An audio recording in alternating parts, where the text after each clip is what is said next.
It was early spring in the Deep South, and change was in the air. The Mississippi State University campus was coming back to life with the color and sounds of the season. New faces were arriving in Starkville, including a new head football coach, Jackie Sherrill. The foundations of a new tradition of winning had begun.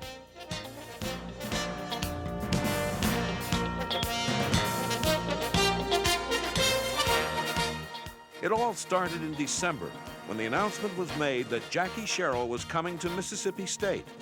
Almost immediately, electricity filled the air in Starkville. And it's with a great deal of pleasure that I present to you the head football coach of Mississippi State University, Jackie Sherrill.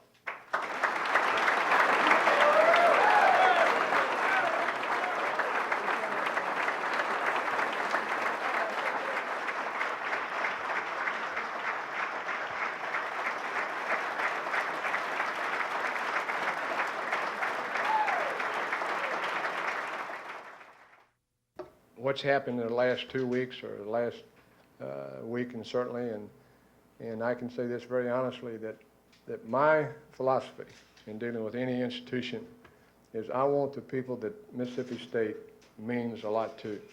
I'm not interested in if they're a Jackie Sherrill fan or if they're anybody else's fan. I don't want that. I want one person, and that means the Mississippi State person. And if we can build that unity and build that team, then we have an opportunity to be successful.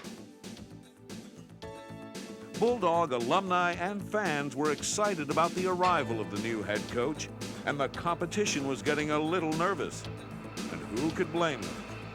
Coach Sherrill has proven he knows how to win football games. His record of 112 wins and 49 losses ranks among the top 10 winning percentages of active football coaches in the nation. With Coach Sherrill came a fresh new era of confidence that seemed to rub off on coaches, players, and all who came in contact with the new head coach.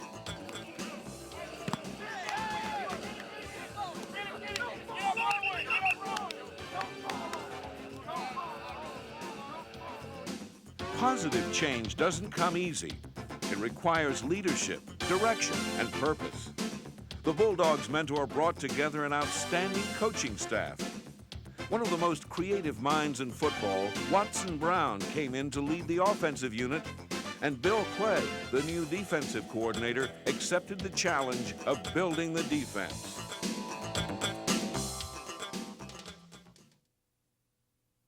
While the press and prognosticators were speculating about the outcome of the fall for the young Bulldogs, Coach Sherrill and his staff went to work. A new offensive scheme, as well as changes in the defense and kicking game, had to be established. But perhaps the most important change was the formation of new attitudes about the game.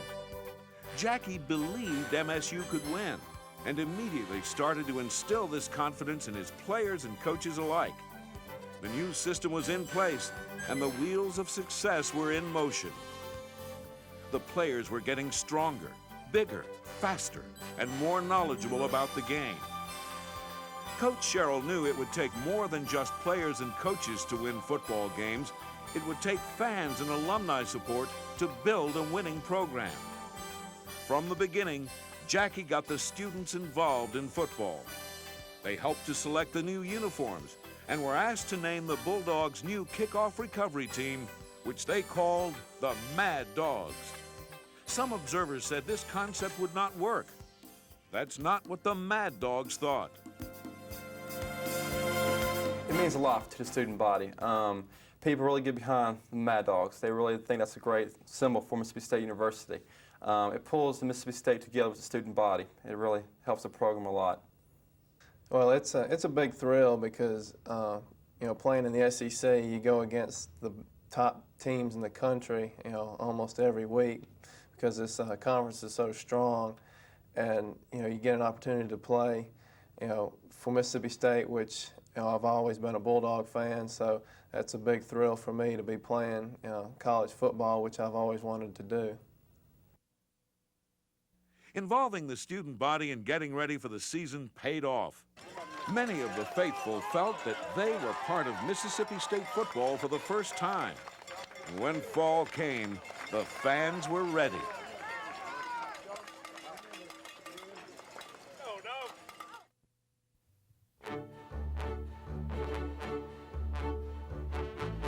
When Cal State Fullerton came to town, they were greeted with a sound they had not heard before.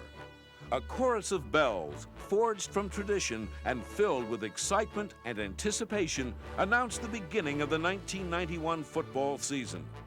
These bells were also ringing in a new era of winning on the gridiron, a new era of pride and excellence. The Sherrill era had begun. Chris Gardner, the junior from Brandon, Mississippi, will do the kicking off for Mississippi State. He'll have 10 of the Mad Dogs along with him. These were the volunteers out of the student body who from 150 that volunteered for kickoff coverage duty has been narrowed to the 10 that are on the field right now, plus their replacements.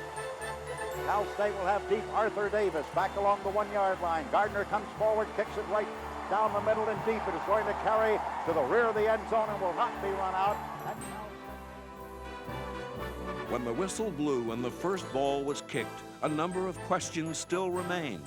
Who would establish themselves as the Bulldog signal caller? It didn't take long for this question to be answered.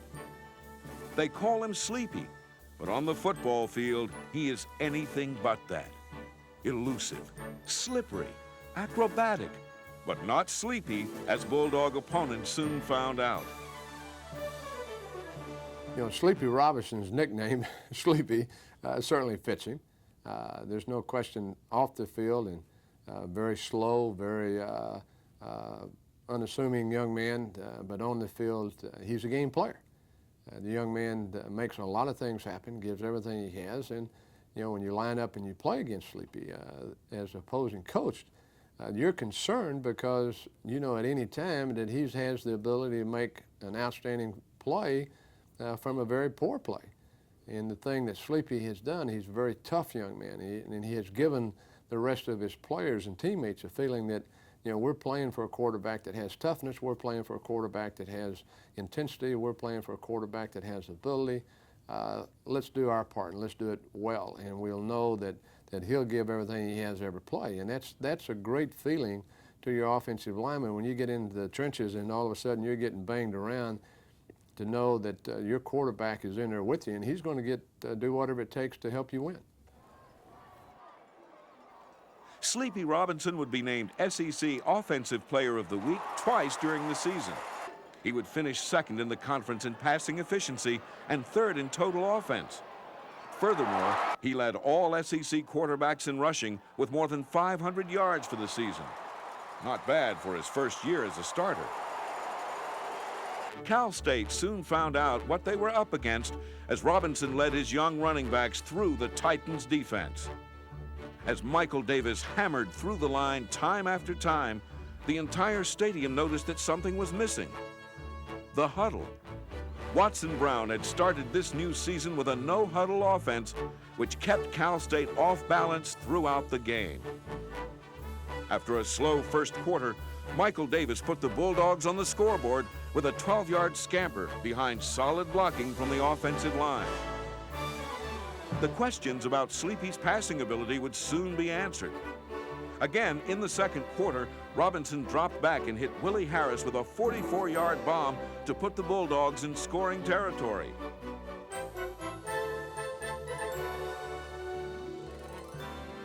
William Prince put the icing on the cake to move the Bulldogs ahead 14-3.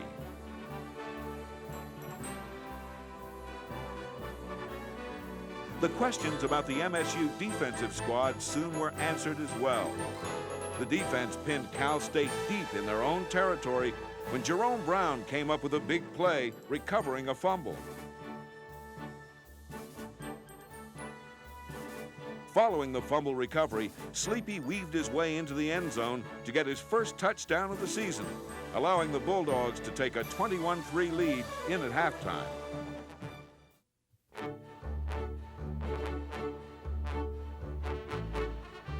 In the second half, the Bulldog defense began to take control of the game, as demonstrated by this outstanding 16-yard sack by Keith Joseph.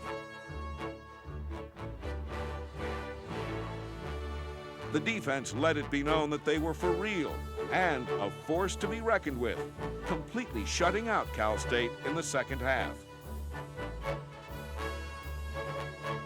However, the Bulldog offense wasn't through yet. Michael Davis rambled for 19 yards for his second touchdown of the game.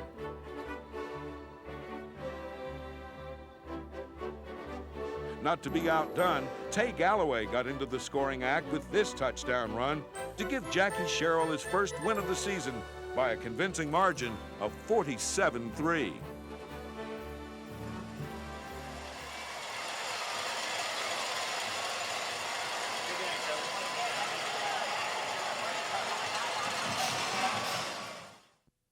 The most important thing that we received out of the Texas game is that was the first big game, the big game that was on national TV, the big game that you're playing a team that over the years were outstanding football program, players, record, and you had an opportunity to go out and all of a sudden during the game you became stronger. You became stronger because you were going jaw to jaw and you were able to realize that you had an opportunity to win the game. And then 3 or 4 plays in the game, a big one by Kenny Ray Roberts, came back and won the game for us.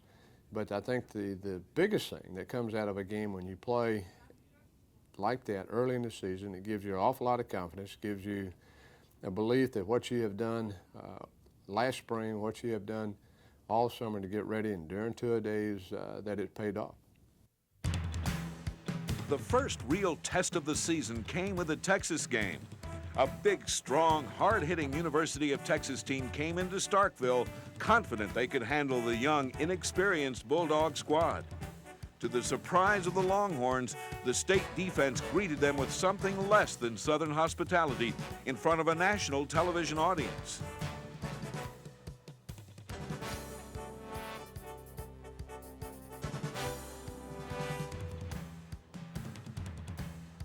Daniel Boyd, Keith Joseph, Kevin Henry, and Mark Woodard left their marks on the Longhorn running backs all day long.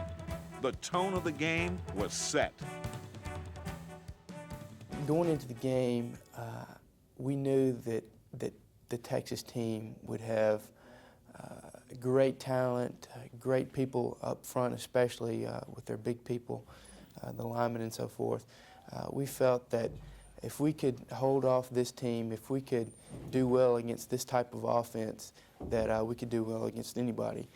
They were a team that finished top 5 in the country, and so we knew that if we could play well against this Texas team, then we could do well against anybody throughout the year. We came into the game, we made some key plays that held them in certain situations, and it really gave us a lot of confidence in ourselves and a lot of momentum that we carried throughout the year. Texas scored first with a 44-yard field goal in the first quarter. This first score was sort of like poking a mad bulldog with a stick. After the Texas score, the offense came roaring back with great running from Kenny Roberts. 2 plays later, Sleepy hit big Tretis Anderson with a powerful 35-yard touchdown strike to give the Dogs the lead.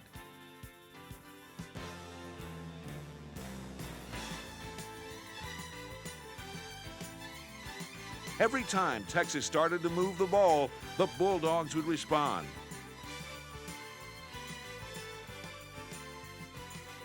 Late in the first half, Chris Gardner split the uprights with the first field goal of his career to give the Dogs the lead 10-3 at halftime.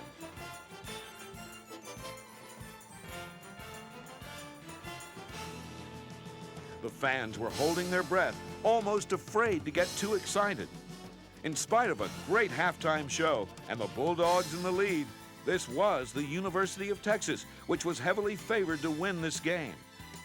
In the second half, the 1991 Bulldogs set about setting the tone for the entire season and gave notice that Mississippi State University could play football with anyone in the nation. In the third quarter, the MSU defense continued to dominate the game. Nate Williams and Rodney Stowers welcomed Texas's star running back, Mitch Hadnot, to the SEC.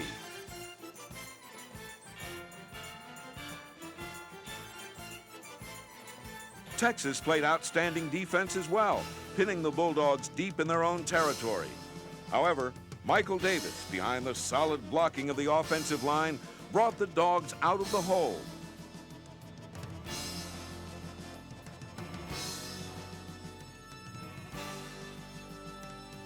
Throughout the game, Robinson demonstrated his passing ability, like this bullseye to Willie Harris for 27 yards.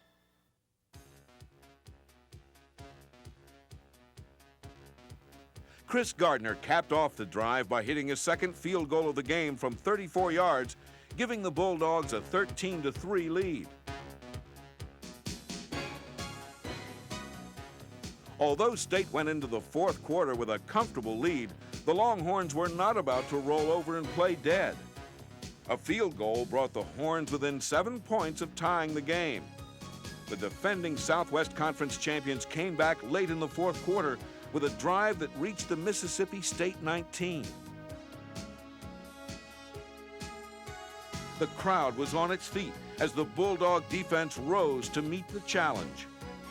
After 2 plays which failed to gain yardage, Jerome Brown knocked down a big third down pass at the line of scrimmage, and the cowbells rang louder.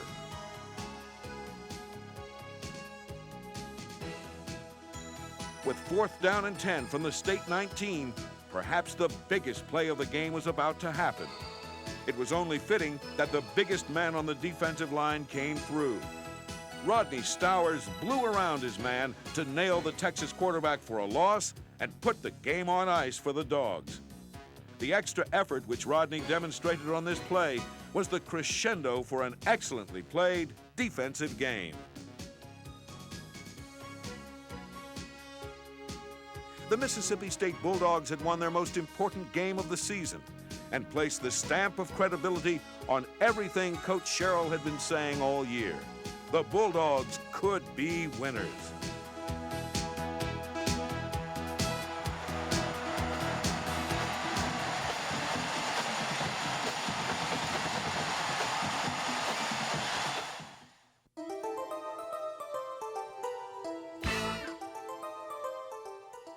The winning momentum carried over to the Tulane game. Playing at home once more, the Bulldogs wasted little time in establishing who would dominate the game.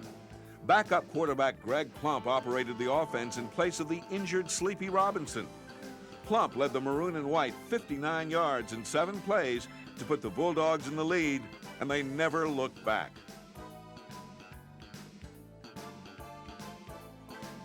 Greg showed that he had speed to burn as he scored his second touchdown of the quarter, but the Bulldogs weren't through yet.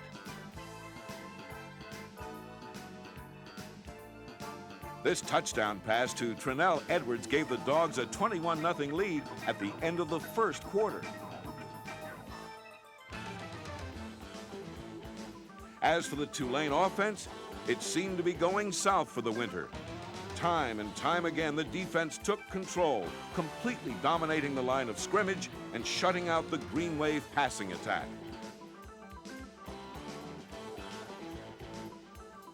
The Bulldog offense showed depth at the quarterback position as Todd Jordan capped off a good drive with this TD run.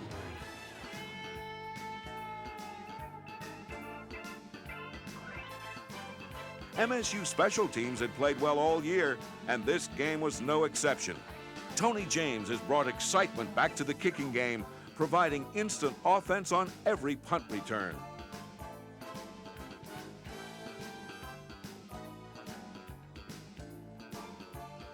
Even the defense got into the scoring column when Tony Harris scampered 28 yards for a touchdown late in the fourth quarter to ice the 48-0 victory.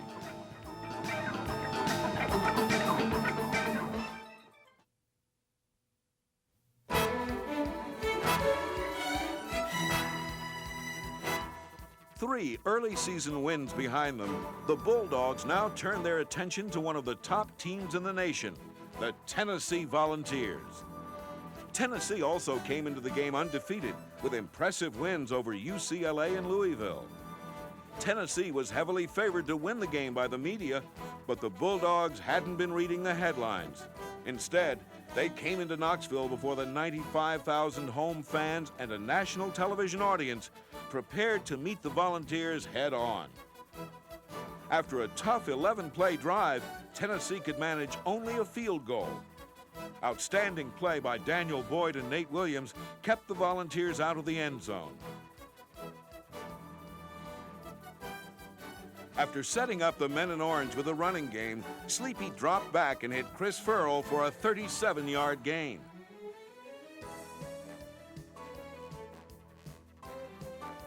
The drive stalled on the Tennessee 29, however, and the Dogs had to settle for a tying field goal. The rest of the first half saw both teams playing hard-nosed defense. Outstanding play from nose tackle Nate Williams, who had 10 tackles in the first half, made Tennessee earn every yard they gained. Nate Williams certainly is a story in itself. When you have a young man that the conference really has no recognition or really didn't even have him on the depth charts, and all of a sudden a young man comes from nowhere and becomes the best nose guard in the conference, All-SEC, third-team All-American, then there's 2 or 3 factors. One, that he dedicated himself a long time ago to the physical, the mental, the preparation. He also listened to his coaches and Coach Jenkins, especially that coached him through the season, and he got stronger. And for a nose guard to have that many sacks and that many tackles, then that's really outstanding, because you're always double teamed, sometimes triple teamed. And it's been really a treat to watch Nate perform. It's been a treat to watch Nate grow off the field and watch him lead the other young people. And I wish that we could keep Nate for another year or 2 other years, and it'd help us win a lot of games. The highly touted Tennessee offense took the opening kickoff of the second half and marched 83 yards in a little over 3 minutes. But this was the second half, and throughout the year, the Bulldogs proved that they had the stamina and desire to come back from adversity. With their backs against the wall, the Dogs took just 4 plays to move 73 yards for their first touchdown of the game.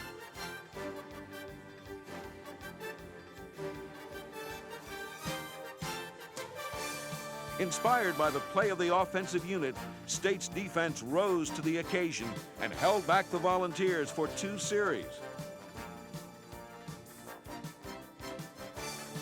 Again, the combination of Robinson to Farrell paid off when Sleepy connected with Chris for a 42-yard bomb.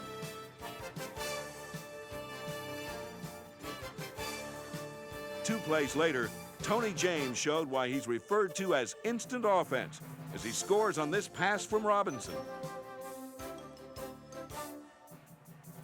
The Bulldogs had covered 80 yards in 2 minutes 45 seconds to tie the game. The Dogs weren't through yet. On the very next series, Keough Coleman responded to sudden change as he intercepted an Andy Kelly pass and took it 43 yards the other way to give Mississippi State an opportunity to take the lead.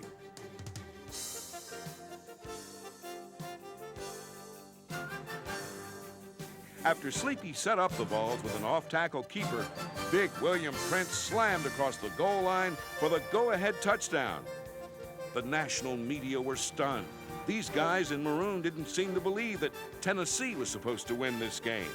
Instead, they believed in themselves, in their coaches, and in the maroon and white they represented. When the game was over, Tennessee was 2 points ahead on the scoreboard, but Mississippi State had won a major victory.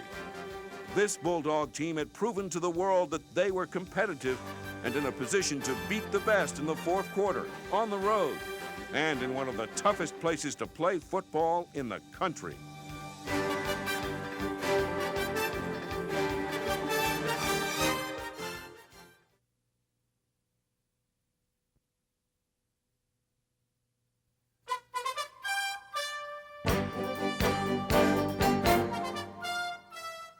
The next week, the Bulldogs' schedule didn't get any easier as they traveled down south to meet one of the top 3 teams in the country, the Florida Gators.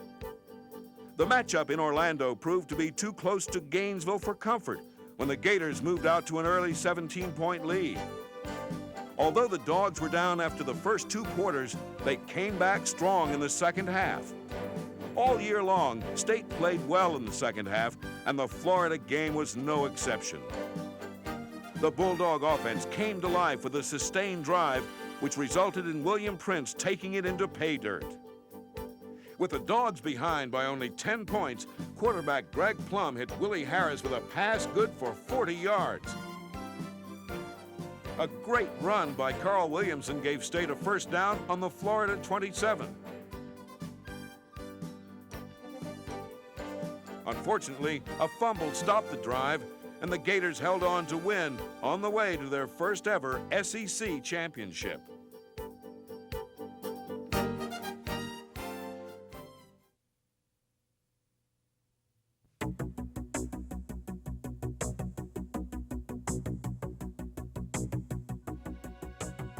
Mississippi State lost more than a football game against Florida. MSU defensive standout Rodney Stowers received a broken leg, which required surgery to repair. Tragically, complications developed from the injury, which ultimately caused his untimely death.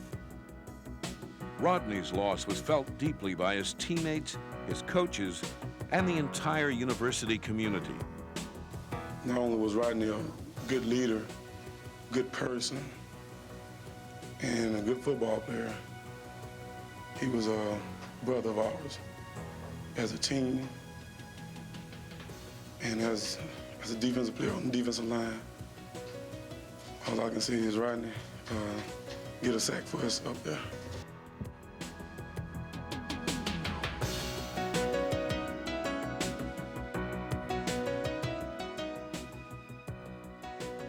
I'll always remember his smile, and the other thing that I'll always remember him is the sack against Texas to end the football game. I think, as I remember back, and I think that's the way I'm going to remember Rodney. He put as much into that one play as I've ever seen a young man put into a play. He gave of himself. It was important to him to make that play that we could be successful. Walking over for the Texas game, I put my arm around him and I said, Rodney, if we're going to win today, you got to play hard.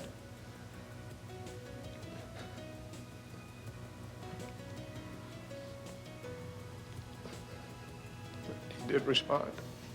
The passing of this young athlete will long be remembered by all who knew him and watched him play. His strength, his humor, and his spirit were carried by his teammates throughout the season. The open date following the Florida game was a blessing. Another hurdle was placed in the path of this determined group of young men. Each player had to deal with the loss of their teammate in his own way and in his own time. Tragedy sometimes draws people closer, particularly those who are bound together in a common cause with a single purpose.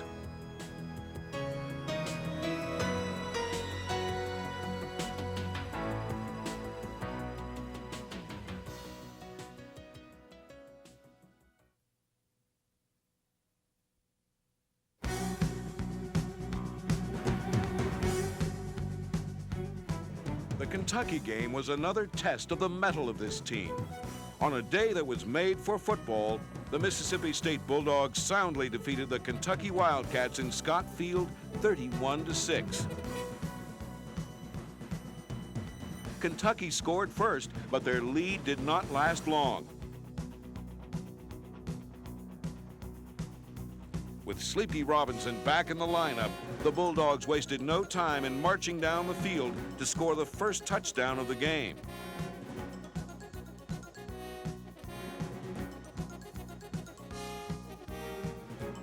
The defense soon let the fans know how they were going to rebound from the tragic events of the week before, as Keough Coleman made a leaping catch of an errant Pookie Jones pass.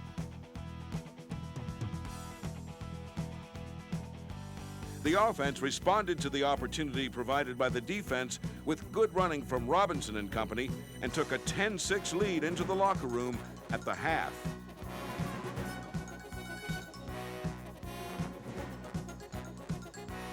On the very first possession of the second half, the Bulldogs marched 75 yards to pay dirt.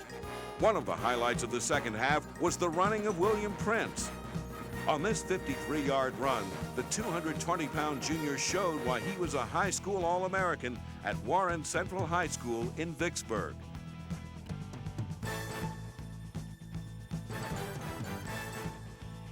The trademarks of Sleepy Robinson are his ability to scramble and make something out of nothing, like this amazing toss to Trinell Edwards for the Bulldogs' last score. The offensive successes of the game were matched by the tenacious Bulldog defense. Kentucky failed to score a touchdown. When the Dogs needed a sack, they got a sack. When they needed to stop the run, they stopped the run. When a receiver caught the ball, he paid the price. The defense had made their statement, and Rodney's memory lives on.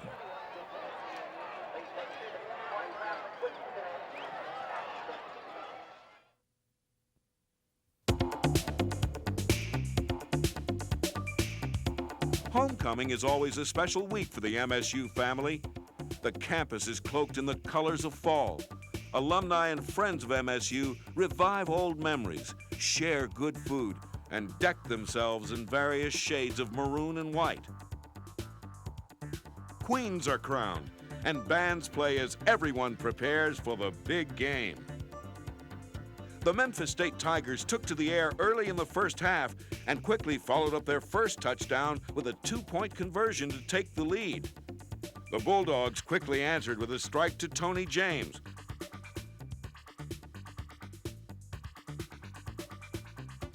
However, 2 costly turnovers put the Dogs in a hole at halftime, 22-6. The Bulldogs were again faced with a come-from-behind situation in the second half. The offense didn't panic, but responded to the challenge by scoring 17 points to take the lead.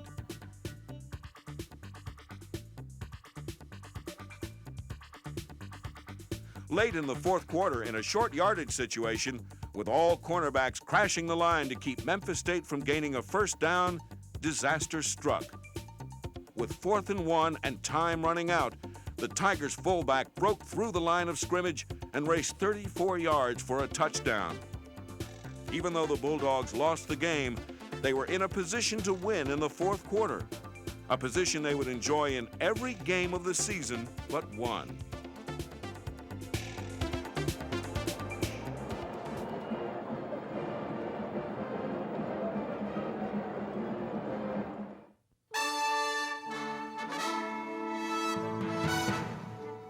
Every year in late October, the schedule gets tough for the Mississippi State Bulldogs.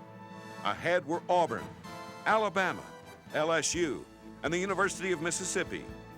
3 out of 4 of these contests would be on the road. The first stop of this difficult journey was on the plains of South Alabama, in a town called Auburn.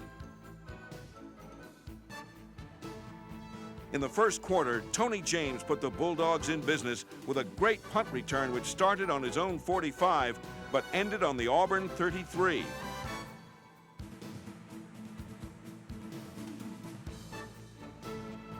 At the end of the opening drive, Michael Davis crossed the goal line after sprinting 15 yards to ring up the Dogs' first TD.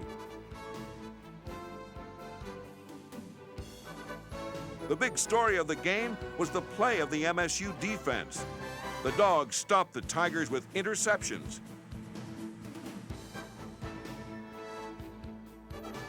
They stopped the Tigers with one-on-one touchdown-saving tackles.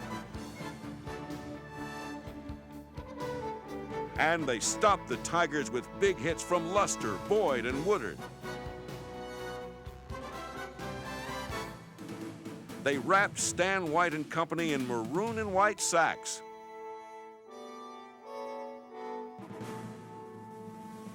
When the offense slowed down, Mike Riley kept the War Eagles' feathers pinned back with booming punts, followed by excellent coverage from the special teams.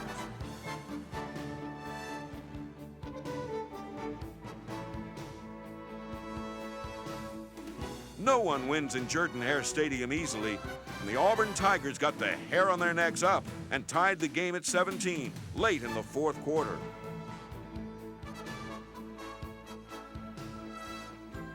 Drawing on the confidence which had been building all season, the Bulldogs came back. With less than 2 minutes left in the game, the offensive front of the Bulldogs took control of the ground game and opened a hole for Kenny Roberts. Roberts turned on the afterburners and streaked 61 yards to put the Bulldogs in front for good.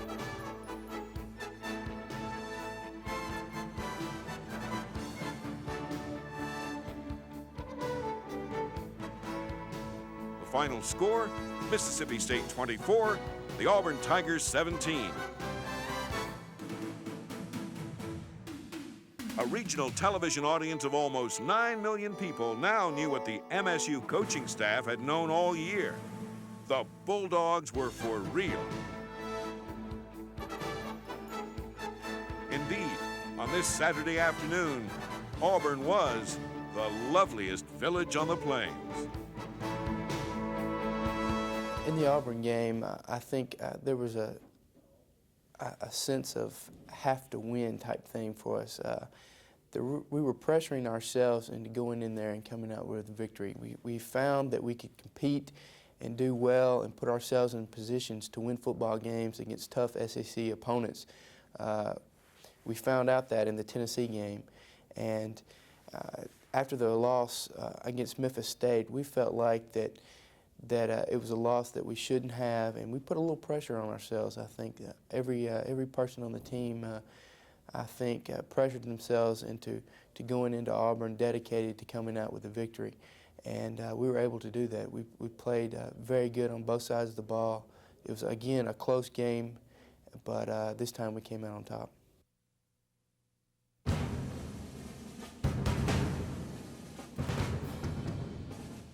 The following week, the Bulldogs traveled to another village just 95 miles east of Scott Field, a village draped in crimson and white.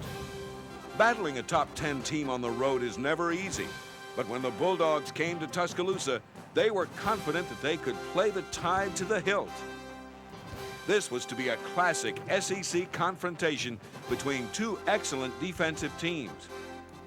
Alabama ranked among the top defensive teams in the nation, and the Mississippi State Bulldogs had proven that they could go head-to-head with anybody.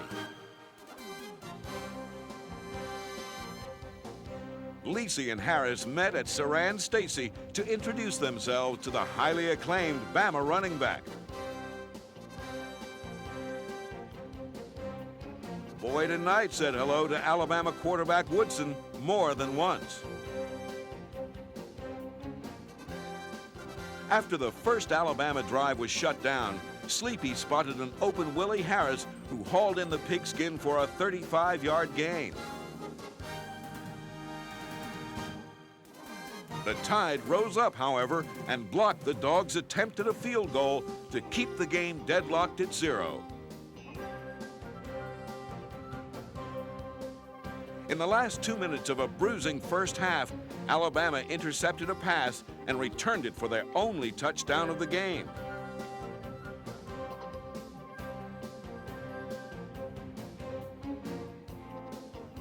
Once again, in the tradition of the 1991 team, the Bulldogs came out blazing in the second half.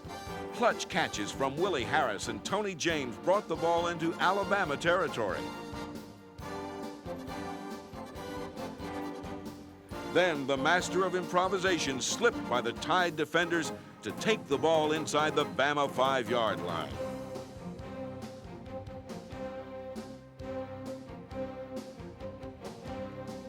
To cap off the drive, Robinson hit senior tight end Trevis Anderson in the end zone to tie the game.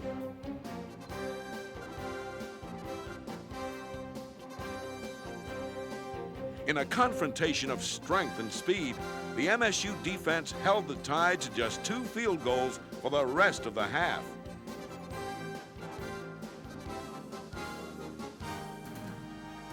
Down 13-7 with time running out, the Never Say Die Bulldogs came back again.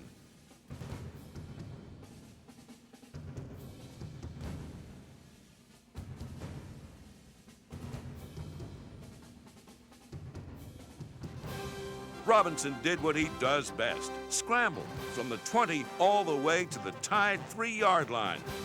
With less than a minute to go in the game, the Dogs were in a position to win the game.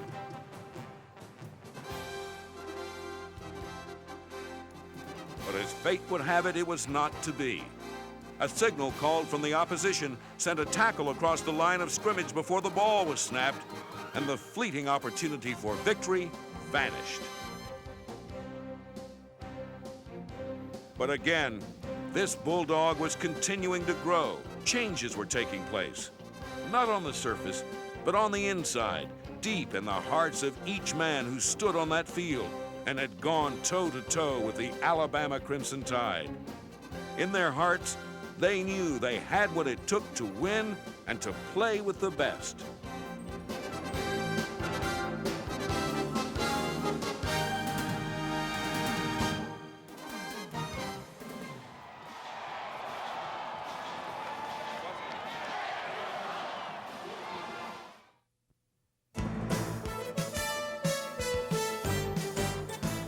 The next stop on the Bulldogs' road circuit was down on the bayou in South Louisiana.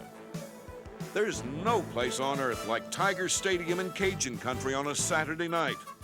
Teams wearing anything but purple and yellow are not treated with very much respect. But the 1991 Mississippi State Bulldogs were not about to be intimidated by a bunch of Bengal Tigers, Cajuns, or things that yell in the night. The thing that impressed me more than anything else going into Baton Rouge and going into Tiger Stadium is that they have a history of trying to intimidate you. That's all along the streets. When you unload the bus at the locker room where they're hollering and chanting. And I was very impressed because our people, our players, didn't allow that to happen. When we got off the bus, the people that are fans of ours, and we had a large contingent, I would say around 5,000, they were out there, and they overshadowed or drowned out any words from the LSU fans. And during the game, there's no question that our fans were very loud. But that one factor of the responsibility of the students and the fans have and the feeling they have to help you win contributed for us and to us of winning that game.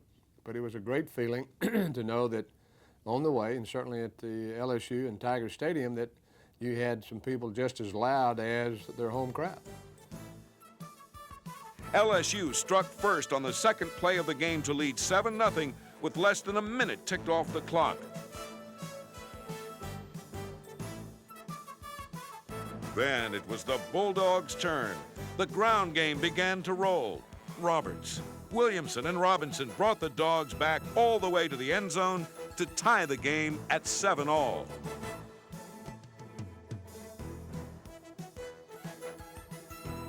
The defense showed they came to play as well and redeemed themselves for giving up the early big play. Chris Stallworth came up with a big play by recovering an LSU fumble to put the Dogs back in business again.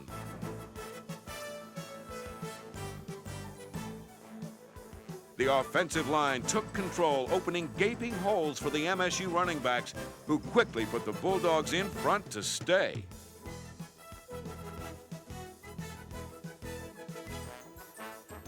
Still in the second quarter, Robinson kept the Tigers off balance when he hit Tony James for a big gain down to the LSU 17.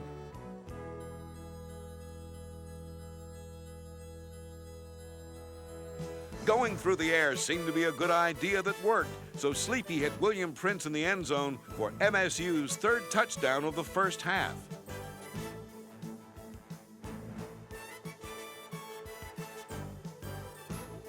The second stanza belonged to the MSU defense. Time after time, they turned back everything the Tigers could throw at them. The special teams decided to contribute as well when Juan Long cracked through the line to block an LSU punt around midfield.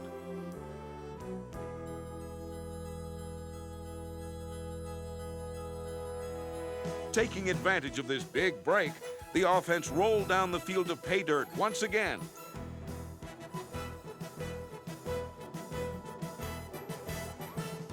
The LSU game was important in many ways. The offense produced 426 yards on the ground. The defense had matured, and the special teams provided consistent support in all areas.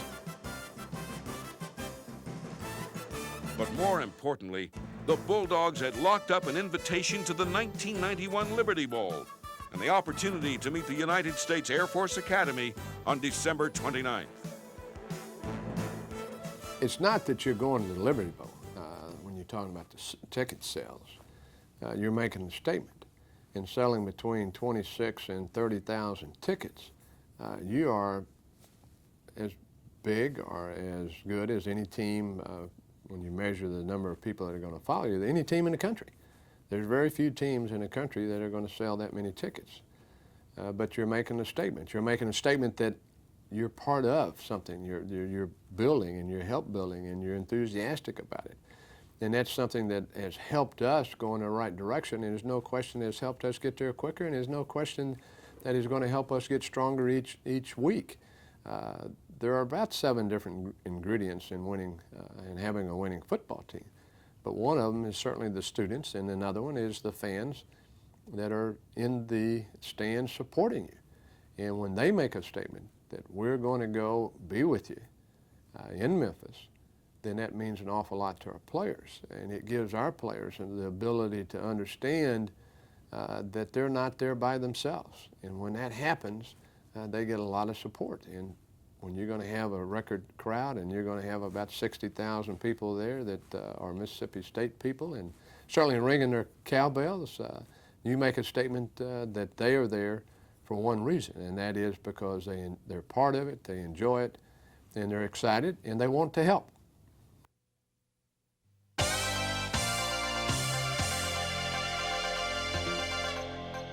But there was one more step to take, one more obstacle to cross in the form of the Mississippi Rebels. The classic fall rivalry of the Deep South had a new twist this year. The game would be brought back to campus for the first time in 20 years. Going back throughout the year, and certainly the LSU game was a must game for us. It was a must game to have a winning season, a must game to put us in position to go to the bowl game. But the Mississippi game was far the most important to our players. Our players felt like that game was very important. That game meant an awful lot. And the thing that certainly helped us is having that game on campus. The students, the fans, our crowd in the stadium, the atmosphere on campus was tremendous. And it exemplified what college football is really here for. And before the game, and Billy said, you did the right thing of bringing the game to campus, looking in the stands. And I think that there's no question that the statement was made because our people stayed there throughout the game and at the end of the game, and they celebrated because they had a part in us winning and had a part in bringing the egg trophy or bowl trophy back to Mississippi State. On the line were bragging rights in the state of Mississippi for a whole year. The past had not been kind to the Bulldogs this time of year, but this was not the past. This was a new year, and change was still in the air. True excitement was in the stadium like no other game of the season. The fans knew it, the alumni knew it, the players knew it. This was the game. Sleepy Robinson checking that 5-man front. Robinson wants to throw off the option under pressure, fires it deep in the corner. Harris has got it for a touchdown.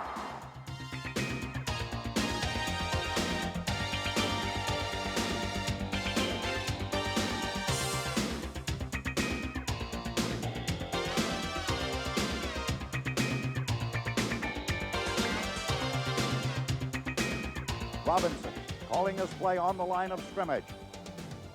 Handles the ball, goes to Galloway, who dives and scores.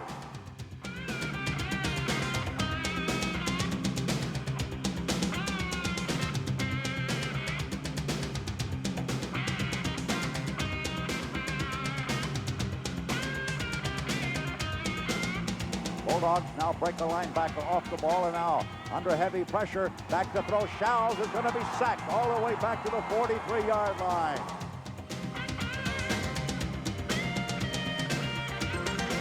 This is all the natural crowd noise.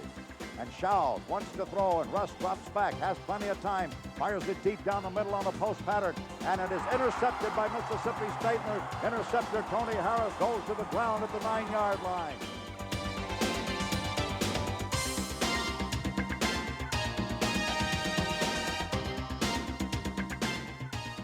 Robinson checking the 6'5", comes on the bootleg action, has running room toward the goal line, and the corner scores! Ricky Robinson on the bootleg action runs over Chauncey Godwin and scores.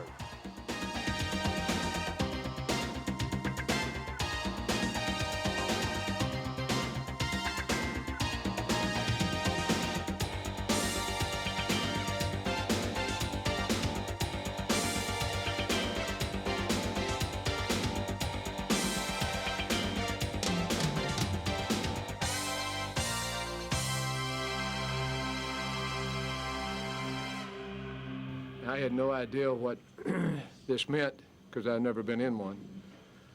But the players conducted themselves, went about their business. This week, they controlled themselves. They had a goal, they had a mission to reach. And, you know, just like Sleepy earlier in the week, he said, you know, I may not play again if we don't win this game. And it kind of shocked you, but it meant that much to him to win this game. It's just icing on the regular season cake, because last week to have to go on the road and beat a tough LSU team who had won quite a few in a row there, and we're on a roll in a hostile territory, and then to come back and beat your arch rival after the hoopla of the bowl and everybody's patting you on the back, and to be able to turn around and do that again is just phenomenal by these kids. This is a turnaround. Ever since this year began, you know, it's a turnaround. We've been so close to winning big games, we just hadn't won them. You know, this is by far the biggest game of the year for us, you know, and they were coming in, they had everything on the line. They had nothing to lose, you know. We had everything to lose, and we just played hard and executed well. Well, coming to the season, we set team goals, we set personal goals, and this is one of our goals, to get the egg back here, to get the egg trophy back to Starkville. And, you know, coming to the season, we set aside that we weren't going to let nothing stop us. We had slow starts to Tennessee, Memphis State, but we overcame all those obstacles. Now we're back on top. We set our goals early in the year, and, you know, we keep working on them step at a time, just slowly. And bit by bit, we're gaining them. You know, we keep on getting them. This year was a winning season in the bowl game. We got it. Next year, we'll set our goal next year, and we'll just keep on plodding towards it.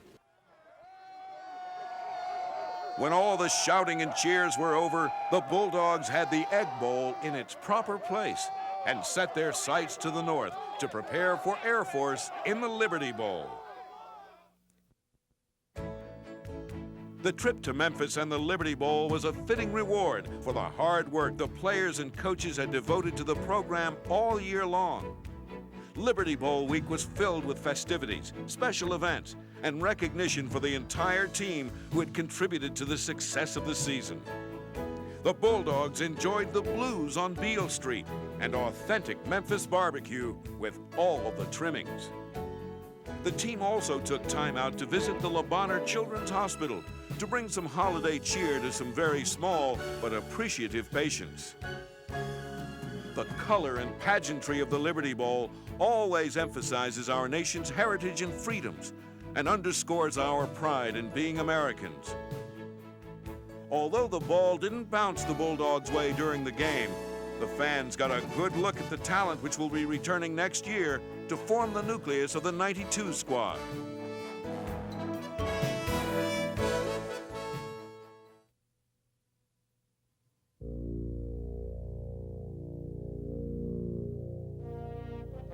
The future looks good for the Mississippi State Bulldogs, with solid performers returning on both offense and defense.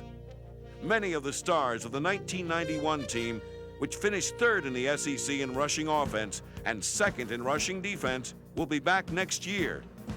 A team that no one took seriously at the beginning of the season finished fourth in the toughest football conference in the country. Furthermore, this team came within a heartbeat of finishing second in the conference and solidly established themselves as one of the top defensive teams in the league. 4 Bulldogs received all SEC honors: Keogh Coleman, John James, Daniel Boyd, and Nate Williams. Freshman standout Michael Davis was also made one of the All-SEC selections and is representative of the talent which will return to make up the 1992 Mississippi State Bulldogs. Every year you start the season with common goals. You start the season with high expectations and hopes, but the reality to it is how you perform. And I think that there's no question, you look at each player and each group, whether it's the outside linebackers, inside linebackers, or the defensive linemen, or the offensive linemen, or receivers, or quarterbacks, or running backs, or even the kickers, or the Mad Dogs. Each group has a role. Each group has a very important role in helping you win, in winning as a group. And seeing the group mold and getting stronger and having an opportunity to understand, how far they came and how much dedication or commitment they made, and watching them have fun. That is the rewards you have as a football coach.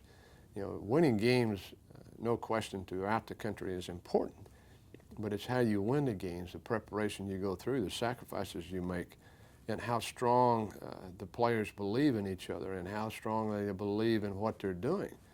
And this has been a very rewarding season for me as a coach, because I've watched players that, maybe were not players a year ago or 6 months ago, but all of a sudden they are players today, and they're enjoying it, they're happy, they're responsive, and they know that they have a group of players around them that they can do and accomplish almost whatever they want to do.